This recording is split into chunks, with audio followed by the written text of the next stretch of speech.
The former commissioners of the Independent Electoral and Boundaries Commission, alias Cherera 4, have today told the National Dialogue Committee that they were forced to resign from office. They have also claimed they received threats forcing Juliana Cherera and Irene Massit to leave the country. They, however, failed to explain where the threats came from and why they did not report to the police. And as Giverson Maina now reports, the four recommended that a body be formed to resolve disputes whenever IEBC commissioners fail to agree. The former IEBC commissioners, widely called the Cherera 4, on Thursday submitted their views on elections to the National Dialogue Committee, with former Vice Chair Juliana Cherera and Irene Massit appearing virtually, as Francis Wanderi and Justice Nyangaya appearing in person. September 25, 2023, inviting... The four claimed their resignation was due to the threats directed at them, which they, however, could not substantiate. As to whether you reported specific threats to the police, yes, other than to your lawyer? Not the police.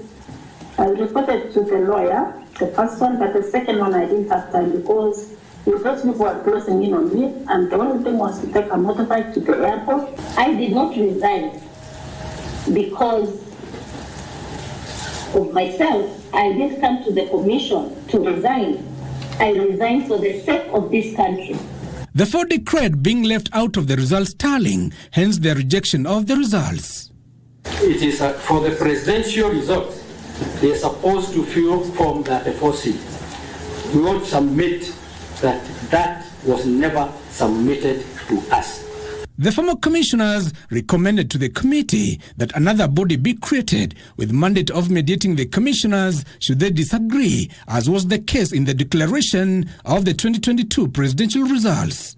When a commissioner or commissioners have a problem or with a chair that does things unilaterally, do we just sit and watch, or there is a body that can come in place? Former IEBC Chairman Wafula Chebukati, who declined to appear before the committee, said in a letter read by Kimani Ichung'wah that a commission of inquiry should be informed to investigate the events of 15th August 2022. The inquiry should also uncover the reasons why some of the commission staff were abducted, tortured, or even killed during the election period. Former Attorney General Githu Muigai proposed an extension of the period set for the Supreme Court to hear and determine a presidential election petition. When we wrote the Constitution here in Bomas, we thought that putting timelines in which by which the court must determine the dispute, we were making sure that the country would be stable, that a transition would be done quickly. We were wrong. It now turns out, in my experience, that this time is not enough.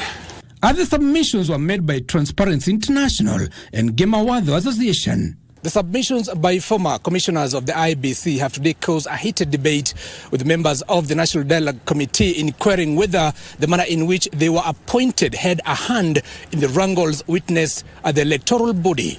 Giverson Maina, Prime Edition, at the Bomas of Kenya, Nairobi.